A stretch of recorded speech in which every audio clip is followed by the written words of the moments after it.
अस्सलाम वालेकुम व्यूअर्स, आपको अंगूर की बेल दिखाता हूँ जो बहुत खूबसूरत फल से लदी हुई है। ये देखें, ये 6 पिलर लगे हुए हैं और ऊपर बांसों की मदद से छप्पर बनी हुई है। बहुत ही खूबसूरत तरीके से इसे ऊपर चढ़ाया हुआ है बांसों के। और इसका आप फल देखें, माशाल्लाह।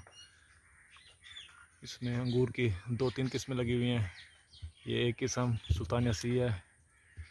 ये साइज़ में अच्छा होता है और इसका टेस्ट भी अच्छा होता है।